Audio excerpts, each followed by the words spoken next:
Somewhere on a rocky hillside above ANZAC Cove, in the spring of 1915, Ottoman soldiers were dying.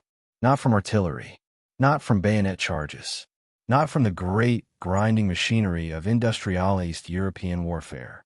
They were dying one at a time, in the middle of routine moments, reaching for a water canteen, stepping briefly above a parapet to pass a message, pausing for a single unguarded second in a place they believed was safe. And no one could find the man doing it. Ottoman commanders sent spotters to scan every inch of the Allied lines. Nothing. German military advisors attached to the Ottoman Sixth Army studied the trajectories of the kills and tried to calculate where the shots were coming from. They came up empty. Patrols swept the scrub-covered hillsides at night, searching for footprints, disturbed earth, the glint of a rifle barrel. They found rocks. They found silence. They found nothing that should not have been there. The fear this created was not the fear of artillery, the fear of random, mechanical, impersonal death that a soldier can at least partially rationalize. This was something more precise and therefore far more disturbing. This was the fear of being watched, of being selected, of being chosen out of every man in a trench as the one who would not see tomorrow by someone you could not see, could not locate, could not fight back against. The Ottoman soldiers who faced this, veterans many of them, men who had fought in the Balkan Wars and knew what combat looked like, began calling the shooter Telekeli Adam, the dangerous man. The British officers in the Allied lines, who maintained their institutional conviction that unconventional fighting methods were beneath the dignity of a proper army, and who had spent weeks ignoring what was happening right in front of them, eventually gave him a different name. They called him the assassin. His real name was William Edward Singh. Everyone called him Billy. He was 28 years old, 5 feet 7 inches tall, with dark hair and sharp, quiet eyes that his mates later described as seeing things other men simply did not notice. His father was English. His mother was Chinese. He had grown up on a farm outside Claremont in central Queensland, hunting kangaroos in the scrub country of the outback since he was old enough to hold a rifle steady. He had no formal sniper training. He had never attended a military course on marksmanship. He had never been given a specially scoped rifle or a specially constructed hide or any kind of special equipment at all. He carried the same Lee-Enfield .303 rifle as every other soldier in the Australian Imperial Force.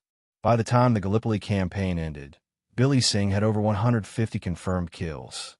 Some accounts pushed the number considerably higher. The distinguished soldier and author Ion Idrius, who served alongside Singh at Gallipoli and wrote about him extensively, put the real count closer to 200, with many shots in the chaos of combat impossible to formally verify. To put that in perspective, the average sniper in the First World War achieved between 12 and 15 confirmed kills in an entire deployment. Billy Singh's confirmed tally was roughly 10 times that number. His rate of killing was so consistent and so utterly beyond explanation by standard military thinking that he became, in the words of one British officer who recorded his impressions at the time, something the Army did not have a category for. He was the deadliest sniper the Allied forces deployed at Gallipoli, probably the deadliest sniper on either side of the entire campaign. He came home from the war to work odd jobs and die quietly in a Brisbane hospital in 1943, and most of the world forgot he had ever existed. This video is going to tell you what actually happened on that hillside, not the version that glosses over it in a paragraph of official history, not the version that reduces a remarkable human being to a footnote. We're going to go into the scrub country of Queensland, where the skills were forged. We're going to go into the trenches of Gallipoli, where they were used. We're going to show you exactly how Billy Singh operated, exactly what the Ottoman command did when they realized they had a catastrophic problem, and exactly what happened when they sent their own legendary marksman to end it. And we are going to ask the question that military historians have been wrestling with ever since. If one man with a standard rifle and skills learned hunting animals could change the entire calculus of a campaign, why did it take the British Army so long to understand what they had? And why did they almost let it destroy itself through institutional stupidity? Stay until the very end. Because what happened to Billy Singh after Gallipoli on the Western Front in the years after the war And in the official story that was eventually told about this campaign is a story about how nations treat the men who save them. And it is not a comfortable story. William Edward Synge was born on December 9th, 1886, in Claremont, a small town in central Queensland. If you want to understand what he became at Gallipoli, you need to understand where he came from, because nothing about his extraordinary performance in war makes sense without understanding the landscape and the life that shaped him. His father, John Synge, had come to Australia from England. His mother, Annie, was Chinese. This heritage placed Billy in a complicated social position in late 19th century Queensland. The White Australia policy was not just law but cultural religion in this period, and a young man of mixed Chinese-English background in the Queensland outback would have encountered prejudice as a routine feature of daily life. People would underestimate him. People would dismiss him. People would assume, based on his appearance and ancestry, that he was less capable than his European counterparts. This assumption would prove, in the most lethal possible terms, to be catastrophically wrong. The country around Claremont in the 1880s and 1890s was not gentle farming land. Central Queensland was, and is, a landscape that demands practical competence as a condition of existence. The scrub stretches endlessly in every direction, dry, tough, full of animal life, and absolutely unforgiving of carelessness or incompetence. Men who could not read the country, could not track, could not move quietly through the bush and read what the land was telling them, did not thrive in this environment. The ones who did thrive developed skills that were invisible to the civilized world and priceless in others. Billy Synge began hunting as a very young child. In the outback of central Queensland at the turn of the 20th century, hunting was not a hobby. It was a practical necessity. Kangaroos were shot for food, and because they competed with livestock for the sparse grazing on dry country stations. A boy who could hunt was a boy who was useful, and Billy Synge was extraordinarily useful. By the time he was a teenager, Billy could do things with a rifle that made experienced men stop and watch. The key skill, and this is the skill that would later make him lethal at Gallipoli in ways the military establishment could not initially explain, was patience. Not the patience of waiting passively for something to happen. The active, calculating patience of the hunter who understands that his target will eventually, inevitably, make the mistake that creates the shot, and who has the discipline to wait for precisely that moment without moving, without rushing, without allowing discomfort or boredom or the pressing sense that time is running out to force an inferior shot. Hunting kangaroos in the central Queensland scrub also required something else, an intimate understanding of how prey behaves, how it moves through terrain, what patterns it follows, where it will be at what time of day, how it uses cover, when it drops its guard. A hunter who understood these things could position himself in the right place at the right time and take the shot cleanly and efficiently. A hunter who did not understand them blundered around making noise and came home empty-handed. Billy Synge understood them with a depth that came from years of immersive practice in genuinely demanding country. He understood them the way a man who has spent thousands of hours doing something understands it, not theoretically, not from a manual, but in his hands and his eyes and his bones. When he enlisted in the Australian Imperial Force in 1914, joining the 5th Light Horse Regiment at the age of 27, he brought every one of those skills into the military world with him. The Army did not know what to do with them. The Army had a standard training program that produced standard soldiers. Billy Synge went through it, qualified on a rifle range with scores that attracted attention, and waited to be deployed. He had no idea that within a year, the skills he had used to hunt animals in the Queensland scrub would make him one of the most feared figures in an 8-month campaign that would define the Australian national identity for the next century. To understand what Billy Synge did at Gallipoli, you need to understand what a catastrophe the landing was and why it created, paradoxically, the specific conditions in which his particular skills became invaluable. The Gallipoli campaign was conceived as a masterstroke. The Allied High Command, primarily shaped by Winston Churchill as First Lord of the Admiralty, believed that a decisive naval assault on the Dardanelles Strait, followed by a land invasion of the Gallipoli Peninsula, would knock the Ottoman Empire out of the war, open a supply route to Russia, and potentially collapse Germany's eastern flank. On paper, it was elegant. In execution, it was one of the most horrifying military disasters of the entire war. The naval assault in March 1915 failed when the fleet hit an unexpected minefield, losing several major vessels in a single afternoon. The Ottomans, who had been watching in astonishment as the Allied navy maneuvered in their waters, realized they had not been outmaneuvered at all. They had simply been approached incompetently, and with time to prepare, the naval assault could be stopped. The land invasion on April 25, 1915, was supposed to capitalize on what the naval assault had failed to achieve. The ANZAC Corps, Australian and New Zealand soldiers, would land at a point north of Cape Helles that was supposed to provide a relatively accessible route to the high ground. Due to navigational errors that military historians still argue about, they landed nearly a mile from the intended beach, at a point where the cliffs rose almost immediately from a small cove backed by ravines and ridges that made the terrain a nightmare. The Ottoman forces, commanded in part by a then-unknown colonel named Mustafa Kemal, who would later remake himself as Ataturk and build a nation, recognized the threat immediately and responded with extraordinary decisiveness. Kemal famously ordered his men to attack rather than hold, driving his forces directly at the ANZAC troops before they could establish themselves on the high ground. It was a decision that, in military terms, was almost suicidal for his men and absolutely essential for the campaign. It worked. By the end of April 25th, the ANZACs were pinned. They held a small beachhead around what became known as ANZAC Cove, a narrow strip of beach backed by a chaos of ravines and ridges, but they did not hold the high ground. The Ottomans held the high ground, and in the tactical calculus of 1915, holding the high ground while your enemy was trapped on a narrow beach below was not a disadvantage. It was the entire game. The situation settled into something that was not quite a conventional siege and not quite conventional trench warfare, but something uniquely horrible, a cramped, close-range struggle in extraordinarily difficult terrain where the Ottoman forces could observe virtually everything the ANZACs did from positions the ANZACs could barely see, let alone reach. In this environment, the sniper was not a specialist.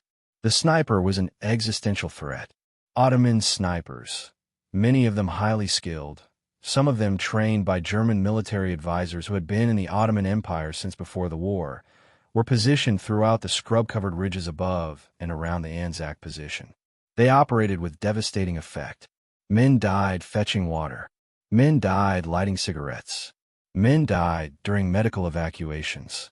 Men died performing the most routine biological functions of human existence, because every moment of exposure in the ANZAC position was potentially a moment in a sniper's scope. The casualty figures from sniper fire in the early weeks of the Gallipoli campaign were not incidental. They were strategically significant. They represented a continuous drain of experienced men that could not be easily replaced from the supply chain running back to Egypt. They imposed a psychological weight on the troops that went beyond the physical loss. The permanent, unshakable awareness of being watched, being targeted, being potentially selected for death at any moment. The Allied command's initial response to this problem was classically institutional. They tried artillery. They tried mass rifle fire. They assigned spotters. They issued formal warnings about exposing oneself unnecessarily. They did, essentially, everything that the military manual said to do. None of it worked, for the simple reason that the military manual had not been written for this specific problem, in this specific terrain, against this specific kind of enemy capability. What was needed was not a military response in the conventional sense. What was needed was a hunter, and a hunter was exactly what was sitting in the ANZAC trenches, waiting. Before we go into what Billy Singh actually did, we need to spend a moment on the institutional mindset he was operating inside, because that mindset is not incidental to the story. It is central to it. It explains why his work was initially dismissed, why it was never properly supported, and why the lessons it contained took years to penetrate official British military doctrine. The British Army of 1915 had a deeply ambivalent relationship with sniping. On one hand, sniping had existed in various forms throughout military history and had produced results that were objectively impossible to dismiss. Riflemen of exceptional skill had always found ways to inflict disproportionate damage on enemies from concealed positions. This was simply a fact. On the other hand, the British officer class of the early 20th century had grown up in a military culture that valued certain things above most others: honor, directness, the gentleman's code of warfare. The idea that a soldier should hide himself and pick off individual enemy soldiers from concealment, should operate, in other words, not as a soldier but as an assassin, struck many officers as not merely tactically questionable but morally suspect. It was the kind of thing that colonials did, that guerrillas did, that people who lacked the discipline and training to fight properly did. It was not, in the crystallized view of the British military establishment, what a proper soldier did. This view was, to put it gently, spectacularly unsuited to the conditions at Gallipoli. The Ottoman snipers who were killing ANZAC soldiers at a rate that alarmed even the most unflappable of headquarters staff were not constrained by the British gentleman's theory of warfare. They had been placed in concealed positions in good terrain with good weapons and given a simple, practical objective: kill as many of the enemy as possible. They were doing it. They were doing it very well. The British response to this crisis was telling. Some senior officers argued that deploying Australian snipers in retaliation was all well and good, but that it needed to be done properly, through proper military channels, with proper training and proper procedures and properly appointed specialist units. The paperwork alone for establishing a proper specialist sniping program would take weeks. The men dying in the trenches every day did not have weeks.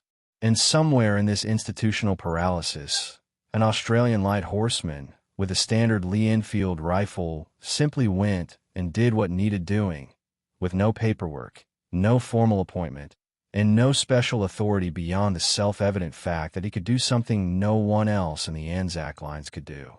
The contempt the British officer class initially showed toward Billy Singh's methods was not exceptional. It was typical. The same pattern had played out with Australian soldiers throughout the war thus far. The institutional dismissal of men who did not conform to established military culture, who wore their uniforms wrong, who saluted incorrectly, who possessed the maddening colonial habit of evaluating authority by its actual competence rather than by its rank. Billy Singh was doubly invisible in this world. He was a colonial. He was of Chinese heritage in an era when Chinese Australians were systematically discriminated against both legally and culturally. The idea that this quiet farmer from Queensland was going to solve a problem that had defeated British military planning was, to the officer class, inherently implausible. The bodies they kept counting every morning eventually made the implausible impossible to deny. Let's be precise about what Billy Singh actually did, because precision matters here.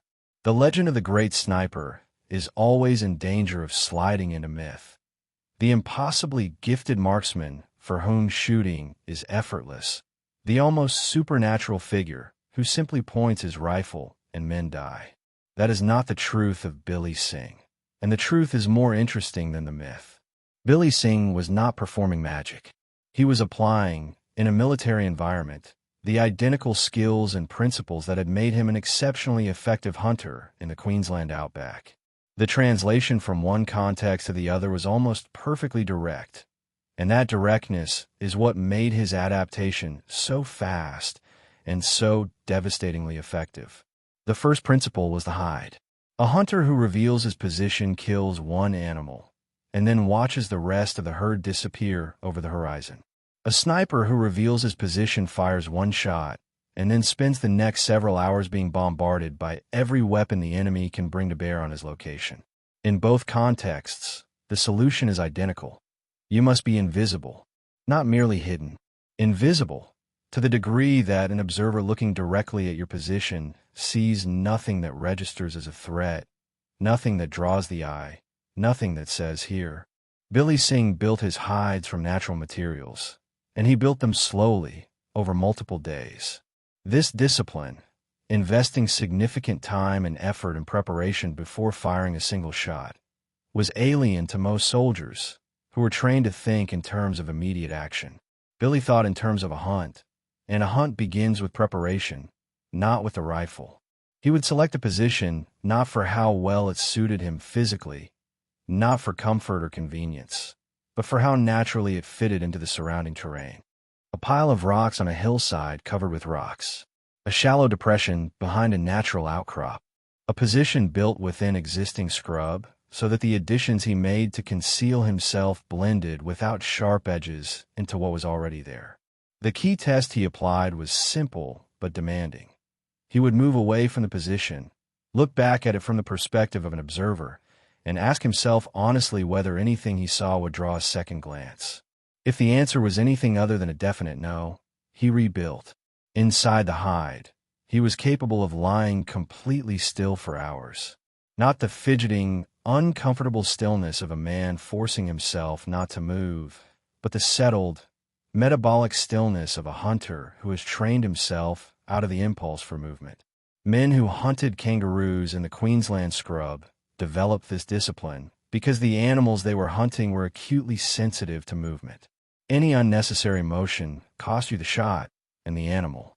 Years of this training had made Billy's stillness something close to physiological, a state his body entered that reduced his presence in a landscape to nearly nothing. The second principle was pattern recognition. In the outback, the best hunting came to those who understood their quarry's routine. Kangaroos moved between water sources on schedules shaped by temperature, season, and the habits of the mob. A hunter who understood those schedules could be in exactly the right position at exactly the right time. A hunter who did not understand them spent long days in unproductive countryside. At Gallipoli, Billy Singh applied this same analytical framework to the Ottoman trenches. He watched, over multiple observation periods, how the trenches were used. He noted when soldiers were most likely to move above their parapets, during routine supply runs, during shift changes, during the brief moments when habit overrode caution. He noted which sections of trench were most exposed at which times of day, depending on where the sun sat and where shadows fell. He noted when the Ottoman soldiers' alertness dropped and when it was highest. This was not guesswork. It was systematic observation conducted over time by a man who had spent his entire life doing systematic observation. His fellow soldiers, watching him spend hours apparently doing nothing, often did not understand what they were looking at. They were watching a man study. The third principle was the shot itself. Billy Singh's marksmanship was genuinely exceptional, but it is important to understand what exceptional marksmanship actually requires and where it comes from. It does not come from some supernatural gift of eye and hand. It comes from an enormous number of correctly executed repetitions of a specific physical process, combined with the analytical ability to identify and account for the variables that affect where a bullet goes.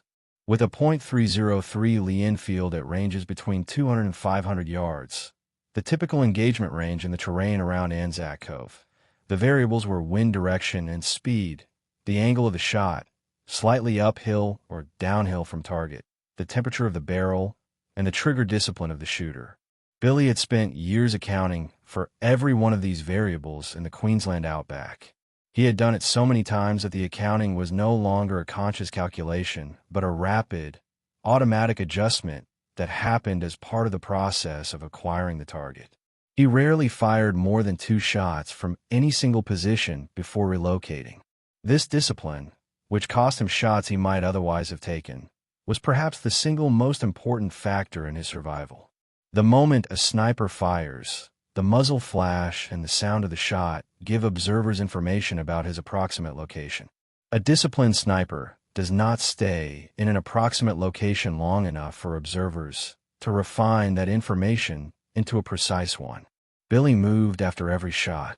He moved quietly, carefully, and he moved to a position he had already identified and prepared. The relocation was not improvised in the heat of the moment. It was planned in advance, because improvisation under pressure was what got snipers killed. The effect of these combined principles on the Ottoman forces facing him was disproportionate to the physical casualties he inflicted. Yes, the 150-plus confirmed kills represented a significant and irreplaceable loss of experienced men from Ottoman units. But the psychological effect went far beyond the numbers. You cannot fight back against something you cannot see. You cannot protect your men from a threat you cannot locate. The Ottoman commanders in the sectors where Billy operated knew they were losing men. They could count the bodies. What they could not do was stop it. And the helplessness of knowing that a precise, patient, invisible threat was systematically removing your soldiers one at a time, in ways you could predict but not prevent, was the kind of thing that broke unit cohesion from the inside. Allied soldiers in the sectors Billy protected noticed the difference almost immediately. The Ottoman sniper fire that had been killing men at a relentless daily rate dropped sharply. Men could eat their meals without having to crouch permanently behind cover. Stretcher bearers could move with somewhat less of the constant, immediate terror of previous weeks. The space Billy's work created, the breathing room, the reduction in the grinding daily loss, was not invisible. His own comrades felt it, even when they did not fully understand why it had appeared. The most important contemporary witness to Billy Singh's work at Gallipoli was a fellow soldier named Ion Idrius, who served in the 5th Light Horse Regiment alongside Singh and later became one of Australia's most celebrated popular writers. Idrius was a remarkable figure in his own right, a bushman, an adventurer, and ultimately a prolific author whose books about the Australian outback, the campaigns of the First World War, and the lives of Australians in remote places sold hundreds of thousands of copies in the decades after the war.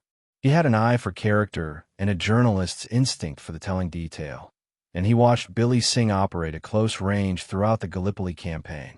His diaries and subsequent writing provide the most detailed first-hand account of Billy Singh in action that survives, and they are worth dwelling on for what they reveal, not just about Singh's methods, but about the way his presence registered on those around him. Idrius describes first encountering Singh's reputation before he encountered Singh himself. Word had spread through the ANZAC lines about a marksman in the 5th Light Horse who was achieving results that seemed almost incomprehensible to men who understood rifles and understood the difficulty of the terrain. When Idrius eventually found the man behind the reputation, what struck him most immediately was the contrast between Billy's physical ordinariness and the extraordinary thing he was doing. Billy Singh was not a physically imposing man. He was lean and quiet, with the watchful stillness of someone who had learned to conserve energy and attention for what mattered. He did not seek company, did not tell stories of his kills, did not perform the warrior swagger that some men use to process the psychological weight of combat. He seemed, in Idrius's telling, almost indifferent to the recognition his work was generating, not falsely modest, but genuinely uninterested in the social dimension of what he was doing. What he was interested in was the craft. Idrius recorded conversations with Billy about his methods, about the construction of hides, about reading wind across the variable terrain of the Gallipoli hillsides, about the discipline of waiting when the impulse was to fire. In these conversations, Billy spoke the way a skilled tradesman speaks about their trade, precisely, practically, without embellishment. He was not describing heroism. He was describing a process. Idrius also recorded the fear Billy's work generated in the Ottoman trenches. Ottoman soldiers captured and questioned spoke about the shooter they could not find with a consistency and emotional intensity that indicated the impact went far beyond the physical casualties. The fear of being observed, being selected, being killed from an invisible position was altering their behavior, making them reluctant to expose themselves even for essential tasks, creating the psychological paralysis that is, in some ways, more damaging to military effectiveness than the physical losses. One detail Idrius recorded captures the scale of Billy's impact with particular precision.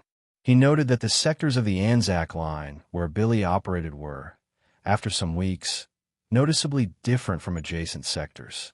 The Ottoman pressure, the sniping, the aggressive small arms fire, the constant probing, was lower, not because the Ottoman forces in those sectors were less capable, but because they were behaving differently. They were being more cautious. They were exposing themselves less. They were, in the most direct military sense, being suppressed, not by artillery or mass fire, but by one man with a standard rifle who understood that the threat of death at any moment is more powerful than death at any particular moment. Idries would go on to write about Billy Singh in several of his books and articles, and it is substantially due to Idries that a factual record of Singh's achievements survived into the popular consciousness at all. Without that record, Billy's story might have remained entirely within military archives, accessible to historians but invisible to the general public. With it, the broad outlines of what happened on those hillsides became part of Australian cultural memory, even if the specific details were known to relatively few. What Idries could not do, and what no contemporary observer could do, was preserve the moment when Billy Singh's campaign at Gallipoli encountered its most dangerous challenge. The moment when the Ottoman High Command stopped counting their losses and started doing something about them. The moment when they sent another ghost to find the ghost. By mid-1915, the Ottoman command structure was sophisticated enough to recognize a specific problem when they saw one.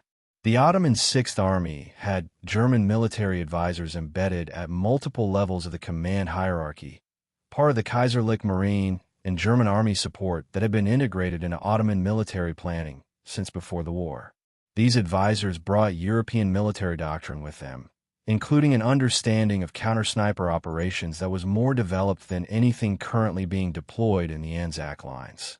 The counter-sniper doctrine of the period was straightforward in principle. You find the enemy sniper, and you eliminate him with a sniper of your own. The challenge was that finding Billy Singh had thus far proven essentially impossible for all the methods the Ottomans had available. His position discipline was too good, his relocation too quick, his hides too well integrated into the terrain. Normal observation methods, telescope, periscope, patient visual scanning, had produced nothing actionable. What was required, the Ottoman commanders concluded, was a specialist, not a standard soldier deployed as a sniper, but a trained marksman of genuine skill who understood the craft of finding concealed shooters and could match it against the craft of the man he was hunting. The figure the Ottomans deployed against Billy Singh has been identified in various accounts as a sniper of exceptional ability. Some sources suggest German-trained or German-affiliated, given the level of tactical sophistication he brought to the task. Among the ANZAC soldiers, he was given a nickname that perfectly captured both his reputation and their contempt for the threat he represented. They called him Abdul the Terrible. Whatever his actual background, Abdul the Terrible was demonstrably not an ordinary soldier doing an unusual job. He arrived in the sectors opposite Billy Singh's area of operation and immediately began working in a methodical way that indicated genuine expertise. He studied the pattern of Allied deaths, their timing, their location within the trench, the angle of entry of the fatal round, and used that information to triangulate possible firing positions. He set up observation posts of his own, carefully constructed to avoid the deficiencies that Billy's observational work had revealed in the Ottoman positions. He scanned the terrain with the patience of a man who understood that the target he was looking for was as skilled at concealment as he was at observation. For a period, he found nothing. Billy's discipline held. The muzzle flashes that would have given away a lesser sniper's position were invisible. Billy had worked out effective techniques for reducing the visible signature of a shot, and his rapid relocation, after each engagement, denied observers the time to refine approximate locations into precise ones. But something was happening in the psychological dimension of this encounter that neither man could entirely control. The ANZAC soldiers, who had been tracking Billy's work with the focused attention of men whose lives depended on it, noticed that something had changed in the Ottoman lines. The systematic, analytical quality of the observation directed at their sectors had increased. There was a different quality to the attention they were receiving, more methodical, more patient, more obviously professional than before. Word reached Billy that a specialist had arrived to find him. What happened next is the centerpiece of the Billy Singh story, and it needs to be told in the detail it deserves. The engagement between Billy Singh and the Ottoman specialist the ANZACs called Abdul the Terrible unfolded over a period of days in the late summer of 1915, and it was less a conventional military confrontation than a competition of methodology. a contest between two highly skilled practitioners of the same craft, each trying to exploit the other's mistakes before they made one themselves. Billy knew he was being hunted. He was experienced enough to read the signs, the quality of the observation being directed at his sectors, the subtle changes in how the Ottoman soldiers in his area were behaving. They were being coached. Someone was teaching them to act as decoys, to move in ways designed to provoke a shot that could be located. The patterns he had learned to exploit were being deliberately manipulated. The routine moments of exposure that he had studied and used were becoming traps. He responded with a discipline that his fellow soldiers found almost difficult to watch. He went quiet. Billy Singh, in the days after he understood that a specialist was hunting him, significantly reduced his rate of fire. Not to zero. That would itself have been information, would have signaled an adjustment that a sharp observer might read as a sign that the quarry had become more cautious. But he changed the rhythm of his work, varied the timing, altered the sectors he was engaging, and increased the care he took with every element of his preparation and concealment. He was also hunting. The key to defeating a concealed sniper is getting the sniper to reveal himself, to fire, to move, to create the flash of metal or the disturbance of scrub or the telltale muzzle bloom that gives a precise location. This is a game of psychological endurance, as much as tactical skill. The hunter pressures the quarry into a mistake. The quarry denies him the mistake while looking for the mistake he will eventually make in return. Ion Idrius recorded that the tension in this period was extraordinary. The men around Billy could feel it without fully understanding it. The specific quality of danger that emanates from a situation where a highly skilled person is trying very hard to kill someone you know. Billy, for his part, gave almost nothing away. He was quiet, methodical, present. He slept when he needed to sleep, ate when he needed to eat, and spent the rest of his time watching. He was studying the terrain on the enemy side of the line with the same analytical intensity he had once applied to the Queensland scrub, looking for the position a skilled, experienced marksman would choose, applying his understanding of the craft to predict where someone who understood the craft would be. He found it. The precise sequence of events of the climax of the duel is recorded in accounts that differ in some details, but agree on the essential fact. Billy Singh identified the approximate position of the specialist who had been sent to kill him before the specialist was able to refine his position down to a firing solution. He waited, watching that position with the absolute frozen patience of a man who knew exactly what was at stake, until the moment came, a barely visible movement, the fractional displacement that even the most disciplined shooter eventually cannot suppress, and fired. The shot was somewhere between 300 and 400 yards. One shot. Billy Singh did not fire twice from the same position, and he did not need to. The Ottoman specialist who had been sent to eliminate the dangerous man was dead. The threat he represented evaporated, and word moved through the Ottoman units in a way that was opposite to the word that had moved through the ANZAC lines. The fear, now, ran the other direction. Among the Allies, Billy Singh's reputation crossed from formidable to legendary. The account of the duel spread through the ANZAC lines with the speed and excitement of genuinely extraordinary news, which it was. The man the Ottoman High Command had sent to stop the assassin had been defeated, cleanly and definitively, in a contest that every soldier in the trenches understood was a contest between the best each side had to offer. The result was not ambiguous, and it communicated something essential about the quality of what Billy Singh was doing, something that the official reports and the formal casualty figures could not quite capture, with an immediacy and clarity that resonated with men whose lives were, quite literally, on the line. After the duel, the Ottoman command sent no further specialists.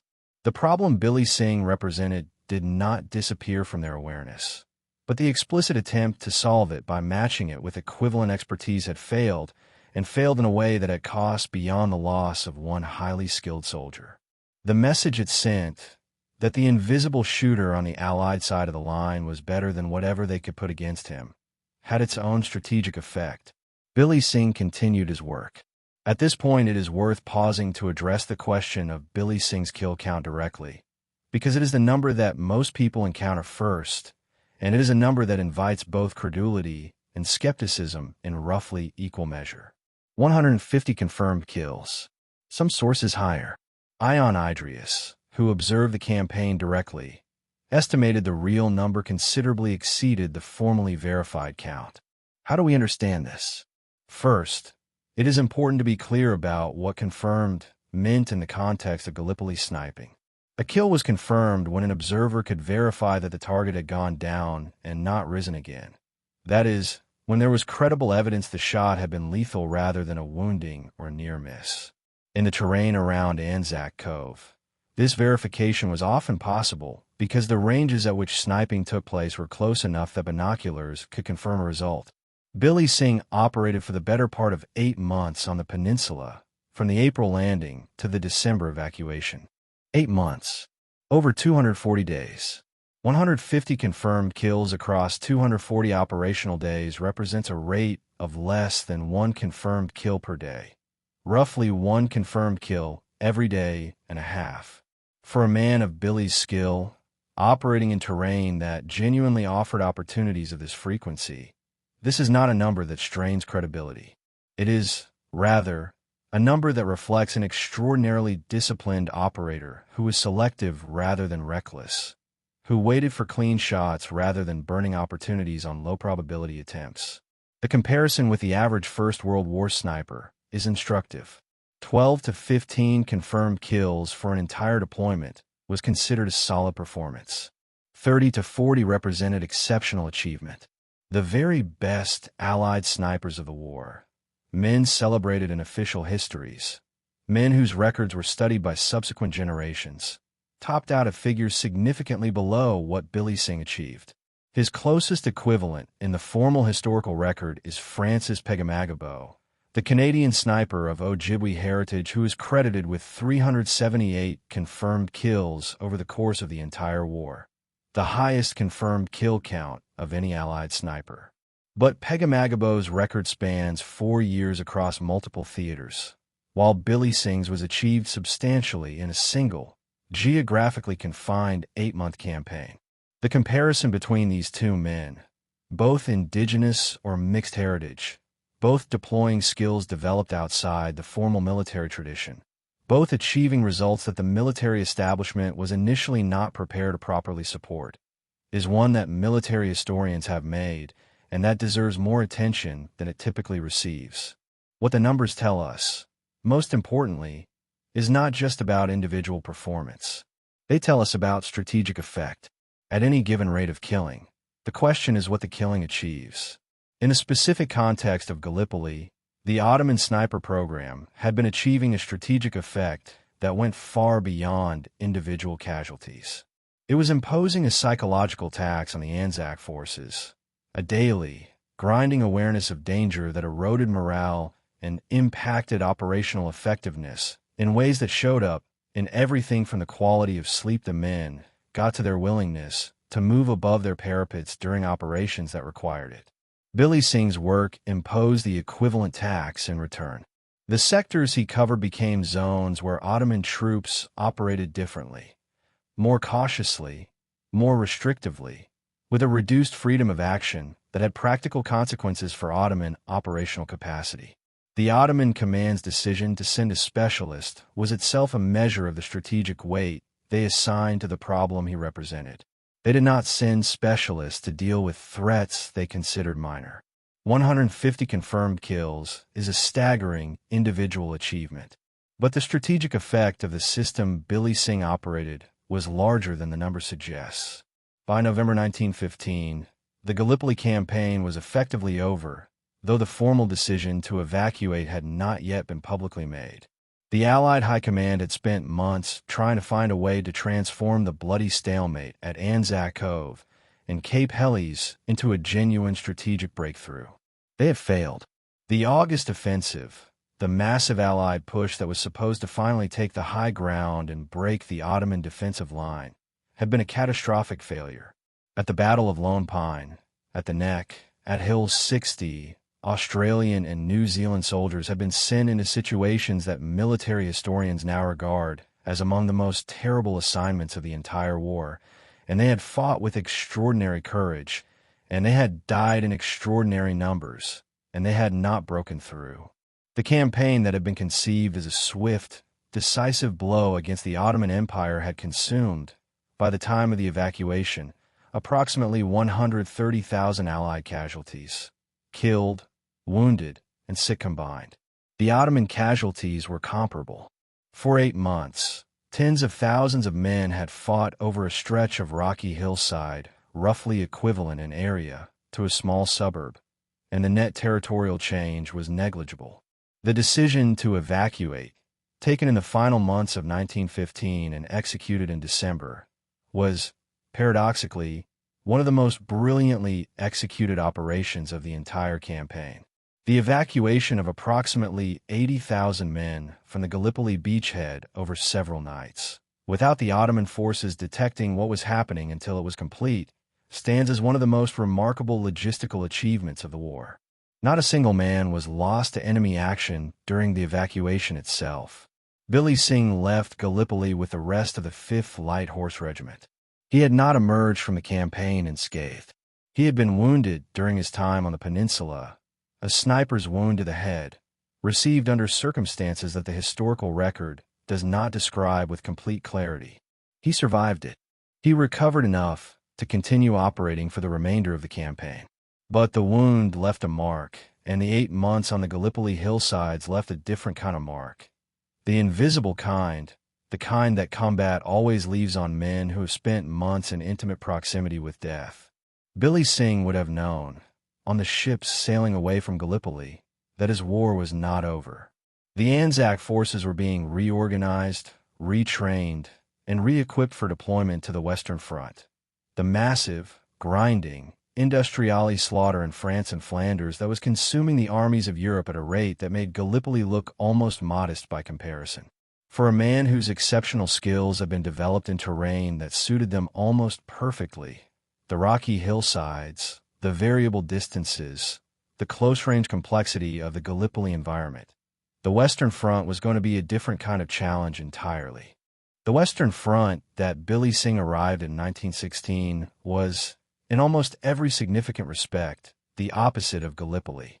At Gallipoli, the terrain had given the individual soldier room to move, to exercise initiative, to use skill and fieldcraft in ways that could make a genuine tactical difference. The rocky hillsides and ravines of the ANZAC position were complex, variable, and rewarding to men who understood how to use terrain.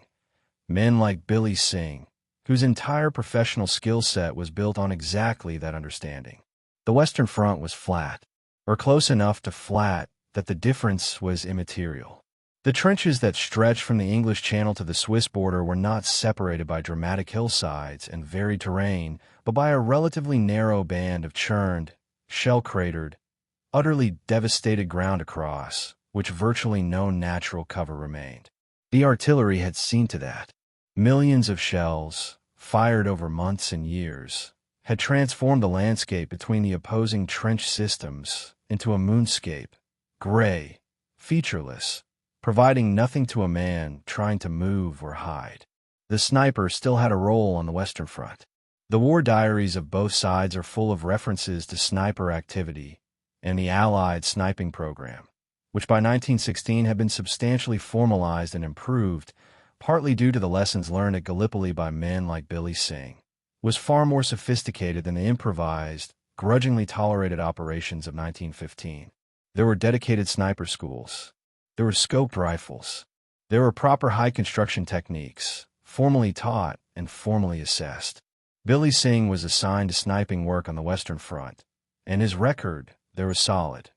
Further kills added to a total that was already extraordinary, further recognition of skills that had not diminished. But the Western Front did not offer him the same kind of opportunity that Gallipoli had. The terrain did not reward individual initiative in the same way. The scale of the slaughter was so vast, so industrial, so relentlessly impersonal that the achievements of individual marksmen were absorbed into the general catastrophe and became almost invisible. He served in the Sinai and Palestine campaigns, fluid, mobile warfare across desert terrain that was in some ways closer to the environment of his Queensland upbringing than the Western Front mud. He served with the 1st Light Horse Brigade. He continued to operate as a sniper and continued to achieve results that drew professional respect from those who understood what they were seeing. But the war was changing around him, and the changes were not ones that favored the kind of warfare Billy Singh did best. As 1917 ground on, the physical cost of years of combat began to accumulate in ways that could not be hidden. He was wounded again, severely this time, in 1918, by a sniper on the Western Front. The wound to his chest and shoulder was serious enough to end his active service. He was hospitalized, treated, and eventually returned to Australia before the war's end. He was 31 years old. He had spent 4 years at war, and the world he returned to was not the world that had sent him. Billy Singh was awarded the Distinguished Conduct Medal, one of the highest decorations for bravery and distinguished service available to non-commissioned officers and other ranks in the British and Commonwealth forces. The DCM was not a trivial award. It sat one step below the Victoria Cross in the hierarchy of British military honors, and it was given specifically for acts of gallantry and exceptional service in the field. Receiving it placed Billy Singh in the company of men whose military contribution had been formally recognized as exceptional. The citation for his DCM noted his extraordinary marksmanship and the effect his work had on the campaign. The citation, like most military citations of the period, was restrained in language to the point of clinical understatement. It said what it needed to say in the minimum number of words that convention required. What did not, could not, capture was the full human and strategic weight of what a single man with a standard rifle had managed to do over 8 months on a hillside in the Aegean.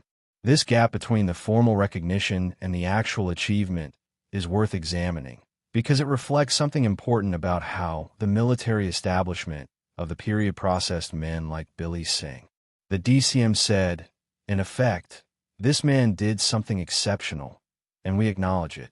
What it did not say, because the military establishment of 1915-1918 was not yet capable of articulating it clearly, was, this man fundamentally understood something about warfare that we are only beginning to grasp, and the way he operated constitutes a model that will change how armies train and deploy marksmen for generations. That understanding came later, in the formal adoption of sniper schools, in the evolution of doctrine, in the textbooks that eventually incorporated the lessons of Gallipoli. The man himself was given a medal and sent home. There is also something else the formal recognition did not address, something that sits uncomfortably at the edge of Billy Singh's story, and that historians have increasingly recognized as relevant.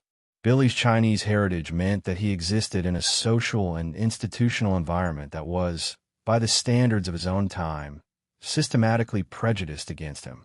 The White Australia policy, the legal and cultural structures that treated Chinese Australians as second-class citizens, did not suspend themselves because a man had performed extraordinary service.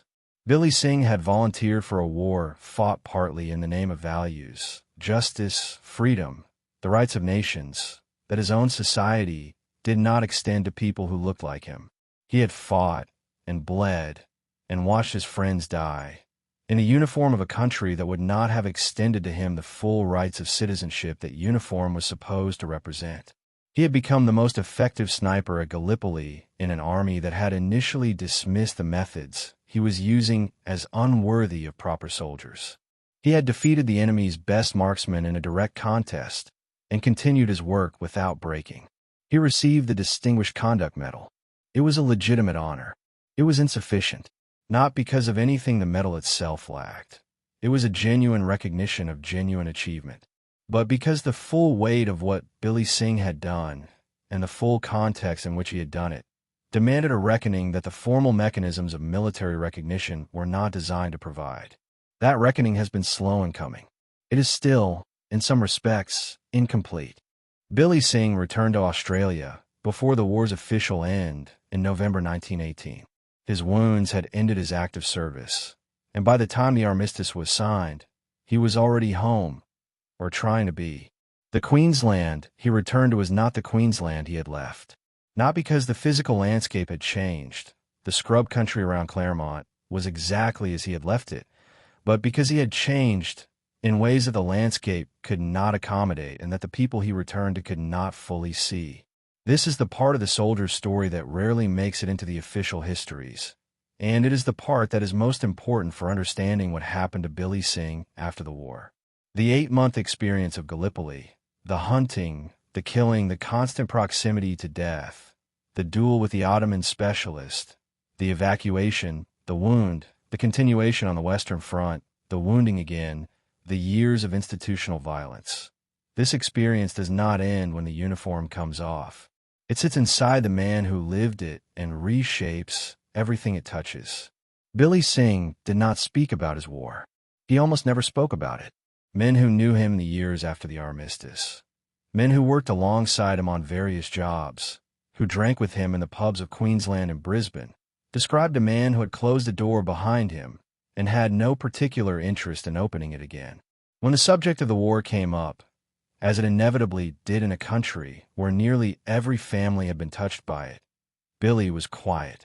A nod, a brief acknowledgement, a change of subject. This reticence was not false modesty. It was not, in all likelihood, even a conscious strategy. It was the behavior of a man for whom the war was not an adventure to be recounted, but a series of experiences that had reshaped his inner life in ways he had not chosen and could not undo. Men who kill as deliberately and repeatedly and effectively as Billy Singh killed, are changed by it, regardless of the context, regardless of the justification, regardless of the formally recognized military necessity that authorized each individual action. The practical dimensions of his post-war life were not easy. He tried farming. He worked on stations. He did construction work, drove trucks, took whatever employment was available to a man in his 50s with a body marked by war wounds and hard labor, and the specific kind of physical diminishment that follows years of pushing the body beyond what it was designed for. His first marriage ended. The relationship between a man who has seen what Billy had seen and a domestic life of ordinary stability is not always easily navigated.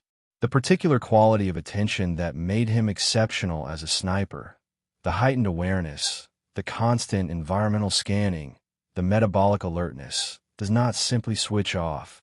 In peacetime, in domestic settings, these characteristics can be disruptive. The man who survived Gallipoli by noticing things other men missed is the same man who cannot easily relax in a crowded room, cannot sleep without waking at small sounds, cannot fully enter the ordinary rhythms of ordinary life. He married again, and this marriage lasted. He found a degree of stability in the later years of his life, a quieter existence in Brisbane, away from the outback country of his youth. He never wrote a memoir. He never gave newspaper interviews. He never attended the soldiers' reunions and told the story of the duel with Abdul the Terrible to hushed rooms of admirers. He was not that kind of man. He had never been that kind of man, not even at the height of his fame among the ANZAC soldiers who had watched him operate. The recognition had always been peripheral to the work for him, and the work was done. He died on May 19, 1943, in Brisbane, at the age of 56. The cause of death was cardiac failure, hastened by the accumulated physical damage of 4 years of war and the hard years that followed. He was buried at Lutwyche Cemetery in Brisbane. The notice of his death appeared in the local newspaper. A few lines. Cause of death, age, survivors. The most decorated and effective sniper that Australia deployed in the First World War was buried with almost no public ceremony, in a city that had largely forgotten his name. The man who had killed over 150 enemy soldiers and saved hundreds of Allied lives and changed the way modern armies think about the deployment of snipers was gone, and most of Australia did not notice. Here is the truly extraordinary thing about what Billy Singh achieved at Gallipoli and why his story matters beyond the remarkable individual statistics. The methods he used, the precise, systematic, patient, hide-based individual marksmanship directed at high-value targets in a way that maximized psychological as well as physical effect, were not his invention. He had not invented the concept of the sniper. What he had done was demonstrate, in operationally consequential terms, and at a scale that could not be ignored, that properly deployed individual marksmanship could achieve strategic effects disproportionate to the resources invested. This was a lesson the British military establishment needed to learn and was slow to learn. At the beginning of the Gallipoli campaign, formal military doctrine regarding sniping was minimal. The skills were tolerated more than valued. The practitioners regarded as specialists of a somewhat irregular kind who did useful work, but were not part of the serious business of warfare. By the end of the Gallipoli campaign, the formal establishment of dedicated sniping schools and sniping units was underway in the British and Commonwealth forces. The 1916 establishment of the 1st Army Sniping School, the formal training programs that developed in France, the adoption of properly designed scoped rifles as standard issue for designated marksmen.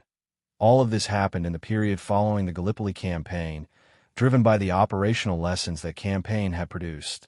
Billy Singh's work was not the only input into this institutional evolution. There were other exceptional snipers on the Allied side at Gallipoli. The New Zealander Billy Singh's friends spoke of the British officers who eventually came around to understanding what individual marksmanship could achieve, and the institutional development of doctrine incorporated lessons from multiple sources. But Billy Singh was, by the consensus of the historical record, the most effective practitioner of the craft in the Allied force during the campaign. His work was the operational baseline against which others were measured, and the lessons derived from it were among the most significant. The American military, studying the British experience in the First World War, incorporated sniper doctrine into its training programs in ways that drew directly on the Gallipoli and Western Front experience. The Australian Army, in its subsequent development of sniping doctrine through the 20th century, drew on the legacy of its First World War marksmen, among whom Billy Singh was the most prominent. Every sniper school in the world today teaches some version of what Billy Singh practiced on the hillsides above ANZAC Cove. The emphasis on high construction, on pattern study, on shot discipline, on rapid relocation, the specific combination of skills that made him so effective, is now standard doctrine. It has been codified, formalized, incorporated into training manuals, and tested in every subsequent conflict where individual marksmanship has been operationally relevant. The man who practiced it first, at the operational scale that made its value undeniable, is unknown to most of the people it now protects. It is impossible to tell the full story of Billy Singh without addressing directly the dimension of his story that was most systematically ignored in the decades after the war: his Chinese heritage.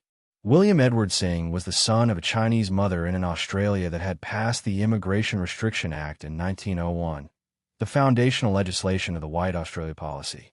The policy was designed, with explicit and undisguised intent, to ensure that Australia remained a country in which people of Asian descent were systematically excluded from full participation in national life. It was law. It was culture. It was the operating assumption of the society into which Billy Singh was born and in which he grew up. The fact that a man of Chinese heritage became, by any objective measure, the most effective individual combatant deployed by Australia in the First World War, the single most lethal soldier in the ANZAC force at Gallipoli, is a historical irony so large that it is almost difficult to process. The country that told men who looked like Billy Singh that they did not fully belong, that their ancestry made them less than fully Australian, sent Billy Singh to fight and kill and bleed on its behalf, and he did it better than anyone else they had. The erasure of his Chinese heritage from the popular telling of his story was not accidental. In the decades after the war, as the Billy Singh legend was retold, in Ion Idrias's accounts, in military histories, and popular articles, the emphasis on his Chinese background was progressively reduced. He was presented, increasingly, simply as an Australian soldier, a Queensland farmer. The detail of his heritage became a minor footnote, when it was mentioned at all.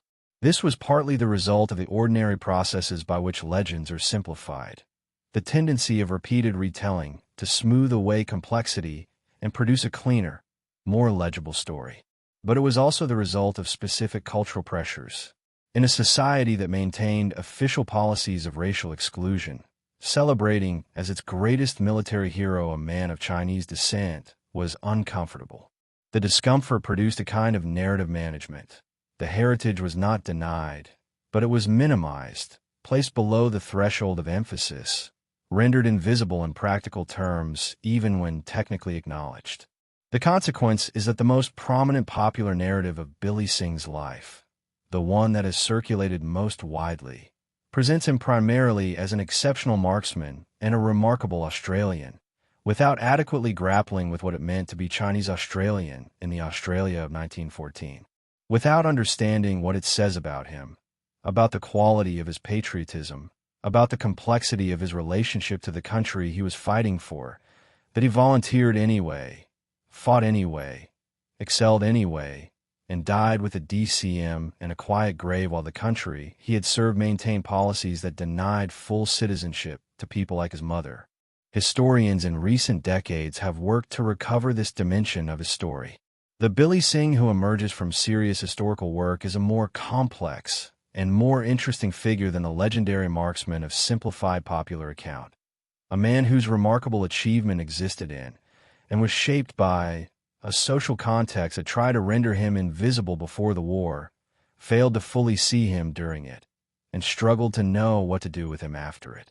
That complexity is not a distraction from his story. It is the heart of it. The formal historical rediscovery of Billy Singh came gradually, driven by a combination of archival research, renewed public interest in the Gallipoli campaign as the centenary of the First World War approached, and the work of historians who recognized that the standard account of the campaign was missing something important. Ion Idrius had kept the broad outline of the story alive through his popular writing. Several military historians had referenced Billy Singh in their accounts of Gallipoli sniping. The Australian War Memorial held records of his service and his DCM citation. The basic facts of his career were never entirely lost, but the depth of understanding, the full appreciation of what he had achieved and what it meant, required the kind of sustained scholarly attention that takes time to arrive. The 1990s and 2000s saw a significant increase in historical writing about the Gallipoli campaign generally, driven partly by the increasing distance from the events. The last veterans were dying, the oral history window was closing, and there was a cultural urgency to preserve what could still be preserved, and partly by growing academic interest in the social dimensions of military history, including the experiences of soldiers from non-Anglo backgrounds in the predominantly Anglo military. Institutions of the First World War. Books specifically about Billy Singh appeared. Documentaries examined his story. The Australian War Memorial gave his life and service increased formal prominence. In 2020, a feature film based on his life was in development, an indication that the story had achieved a level of public profile that suggested genuine cultural traction. The centenary commemorations of the First World War between 2014 and 2018 provided the largest sustained public engagement with Australian military history in decades. The story of Gallipoli, already central to Australian national identity in ways that sometimes overwhelm the historical complexity of the actual events, was told, retold, examined, and argued about in ways that created space for stories like Billy Singh's that have been present in the historical record, but not in the popular consciousness. His grave at Lutwyche Cemetery in Brisbane, which for decades attracted little attention, became a place of pilgrimage for people who had learned his story and wanted to mark their respect in the most direct way available to them. The modest headstone, the standard Commonwealth War Graves Commission design, with his name, regiment, and the date of his death, sits in a section of the cemetery that contains other veterans of the same wars, in the same quiet way. He would not have minded the modesty. Everything we know about Billy Singh suggests that he would have found elaborate ceremony baffling. He was a man who hunted, who did his job, and who went home. The grave suits him. What would have been harder for him to accept, perhaps, is the length of time it took for the full story to be told. Not the length of time before the monuments were erected or the documentaries were made. Those things matter only instrumentally. The length of time before the genuine appreciation of what he had done, in all its complexity and against all its historical context, entered the record. Let us be specific about the military legacy, because it is one that is rarely articulated with the precision it deserves. Before Gallipoli, the British and Commonwealth military had no formal sniper program. Individual marksmanship was valued in the general sense that all armies value accurate fire, and there were designated marksmen in various units. But the concept of the trained, dedicated sniper, operating from concealed positions with specific tactical objectives, supported by a formal training system and a recognized doctrinal role, did not exist in any institutionalized form. After Gallipoli it did. The process of institutionalization was not instant. Military bureaucracies do not change overnight. But the operational evidence from the campaign, the evidence represented by Billy Singh's kill count and its effect, but also by the work of other Allied snipers who have been given the space to operate more freely as the campaign progressed, was impossible to ignore once the campaign was being formally assessed. The key conceptual shift that Gallipoli forced was the recognition that sniping was not simply individual marksmanship writ large. It was a specific tactical discipline with its own requirements, specialist training in fieldcraft and concealment, not just in shooting, a doctrinal role in the broader operational framework of a unit, systematic intelligence gathering and analysis to support targeting, and a command culture that understood the value of what a well-deployed sniper could achieve and supported it accordingly. This recognition produced the first Army sniping school in France in 1916, created under the influence of officers who had observed the Gallipoli campaign and understood what it demonstrated. The school produced trained snipers who were then deployed in ways that reflected the operational lessons of the campaign, with proper hides, proper support, proper integration into unit operations, and proper recognition of what they were doing. The methods taught at that school, and subsequently at sniper schools in Australia, Canada, New Zealand, and later the United States, were not invented there. They were systematized, formalized, and transmitted. The invention had happened in the Queensland outback, over years of hunting in the scrub, and on the rocky hillsides of Gallipoli, over 8 months of killing. The modern military sniper is, in a direct and traceable sense, the institutional descendant of what Billy Singh did.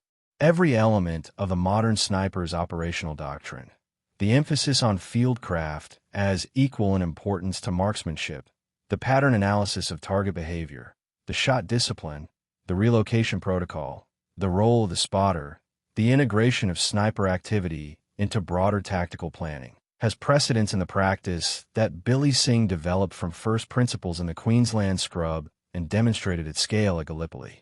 He did not receive formal credit for this contribution during his lifetime. The military institutions that benefited from the lessons his work generated did not, in the formal sense, attribute their doctrine to him. This is partly because doctrinal evolution is always a collective process, incorporating lessons from multiple sources, partly because the institutional culture of the period was not inclined to formally credit individuals from outside the establishment for innovations they had adopted, and partly because Billy Singh was, by nature and inclination, not the kind of man who sought institutional credit. The attribution belongs in the historical record, where serious military historians have increasingly placed it. What happened in the hillsides above ANZAC Cove, conducted by a Chinese-Australian kangaroo hunter from Queensland with a standard rifle and skills developed over a lifetime, is the operational foundation of modern military sniping. It is worth returning, near the end of this account, to Ion Idrius, the soldier writer whose records of Billy Singh's work at Gallipoli are the most detailed surviving first-hand testimony. Idrius went on to write dozens of books about Australian life, the outback, and the wars in which he served. He was a remarkable popular writer, with an instinct for narrative and a journalist's eye for the telling detail, and his books sold prodigiously in the decades between the wars and beyond. He is not, today, as widely read as he once was, but his work remains in Australian libraries and in the collections of people interested in the country's military and social history. In multiple places in his writing, in his wartime diaries, in the books that drew on them, in interviews he gave as a much older man, Idrius returned to Billy Singh. There was something about Billy that he found impossible to leave alone, a quality that resisted simple summary and kept demanding re-examination. Part of it was the craft. Idrius was an intelligent man who understood practical skill and respected it deeply, and Billy's marksmanship was the most impressive practical skill he had ever observed at close range. The combination of the technical excellence, the extraordinary patience, and the analytical intelligence that it required, the sense that Billy was doing something that looked simple from the outside but was, in reality, extraordinarily complex, fascinated him. But part of it was something harder to name. The gap between what Billy Singh had achieved and the recognition he received, both during the war and after it, produced in Idrius a persistent unease that showed up in his writing as a kind of insistence. An insistence that the story be told, that the achievement be seen, that the man not be allowed to disappear into the comfortable vagueness of Allied forces or Australian soldiers. Idrius was not a historian in the formal sense. He was sometimes imprecise about details, sometimes given to the kind of dramatization that popular writing requires. But the core of what he preserved, the character of Billy Singh, the method, the scale of the achievement, the detail of the duel, the quiet way in which Billy moved through the world, rings true across all his accounts, and it rings true in a way that the dry records of the military archives confirm. Without Idrius, it is not certain that Billy Singh's story would have survived in the living cultural memory at all. The military records preserve the facts. Idrius preserved the man. That is its own kind of tribute. The story of Billy Singh does not stand alone in the military history of the First World War, or in the broader history of how institutions treat exceptional individuals who do not fit the expected profile. The pattern is consistent enough to be worth naming directly. The institutional response to Billy Singh followed a path that military historians have documented in multiple contexts. Initial dismissal of methods that don't fit established doctrine, grudging acknowledgement when results cannot be denied, adoption of the methods without formal attribution to their originator, and a post-war narrative that incorporates the achievement into the institutional story without fully crediting the individual who demonstrated it. This pattern is not unique to the military. It appears in scientific research, in corporate innovation, in artistic movements, in almost any domain where established institutions encounter individuals whose methods challenge existing assumptions. The institution eventually adopts the innovation while protecting its own authority over the story of how that innovation happened. In Billy Singh's case, the institutional dynamics were compounded by the social ones. An Anglo-European officer who had developed the same methods, achieved the same results, and demonstrated the same impact would have been celebrated in his own time in ways that Billy was not. The Distinguished Conduct Medal he received was a genuine honor, but it was not the Victoria Cross that his achievements arguably warranted, and in the culture of the time, the DCM for a man of mixed Chinese heritage represented the ceiling of recognition that was institutionally available to him, regardless of the scale of what he had done. Francis Pegamagabo, the Canadian sniper of Ojibwe heritage whose kill count was the highest of any Allied sniper in the war, experienced a parallel set of dynamics in the Canadian military context. High achievement, genuine formal recognition, and a post-war return to a society that was deeply ambivalent about the full citizenship of Indigenous people, despite the extraordinary service they had rendered. The parallels are not coincidental. They reflect the consistent way in which armies of the period deployed men from marginalized backgrounds into situations of maximum risk and then struggled to extend to them, in peace, the full recognition that their service had earned.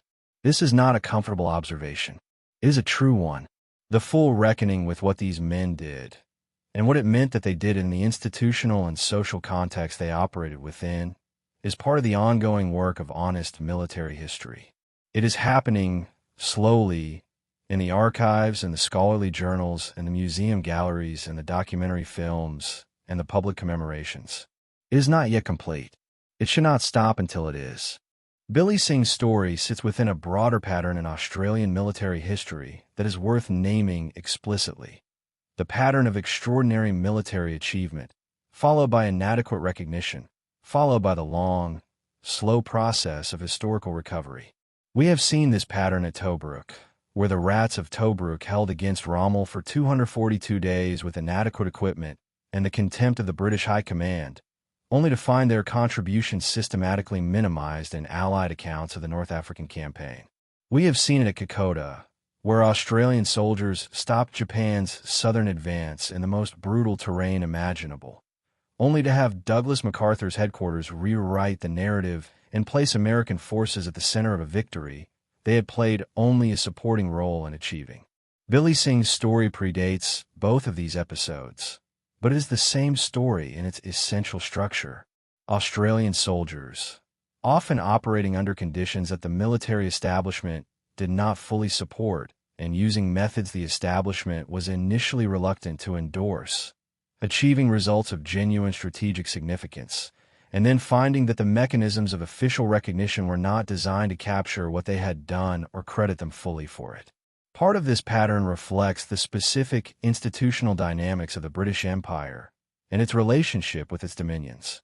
Australia was simultaneously part of the empire and separate from it, contributing forces, accepting command structures, operating under British strategic direction, while maintaining a distinct national identity that was still being defined. The tension between these positions produced frictions that showed up repeatedly in the space between what Australians actually did in war and what the official story said they did. Part of it reflects the specific social dynamics of early 20th century Australia, a settler society built on hierarchies of race and origin that it simultaneously celebrated and was beginning, slowly and uncomfortably, to question. And part of it reflects something universal about how institutions process excellence that arrives from unexpected directions, in unexpected forms, from people who do not fit the expected profile of the person who achieves significant things. Billy Singh was a Chinese-Australian kangaroo hunter from the Queensland outback. The military establishment of 1915 was not expecting someone like him. It was not looking for him. When he demonstrated, at operational scale, that his skills were worth more than almost anything the establishment had formally deployed, the establishment adopted his methods, and then spent decades being ambivalent about where they had come from. The ambivalence is over. The record is clear.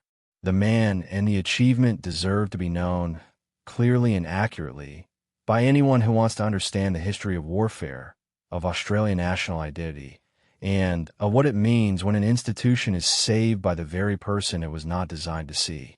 There is a hillside above ANZAC Cove where Billy Singh spent months of his life looking through the sights of a standard Lee-Enfield rifle and doing something the military establishment was not prepared to understand.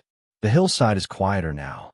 The scrub has grown back over the positions where men hid and waited and shot and died. The terrain that was terrain and then became battlefield and then became legend is terrain again, rocky, spare, weathered by more than a century of wind and rain off the Aegean. But if you know where to look and you know what you're looking at, the landscape still speaks. You can stand in the places where the hides were built and look at the ground through the eyes of a man who had learned to read it in the central Queensland outback, and understand why he chose this position over that one, why this pile of rocks provided better concealment than that outcrop, why this angle to the Ottoman trenches offered the cleaner shot, while also allowing the faster relocation. You can read the terrain the way Billy Singh read it, and understand in the most direct possible terms what it took to do what he did. One man, a standard rifle, skills learned on a farm in Queensland, 150 confirmed kills, the defeat of the Ottoman command's best countermeasure, the protection of an entire sector of the Allied line, the demonstration that changed how armies train and deploy their marksmen.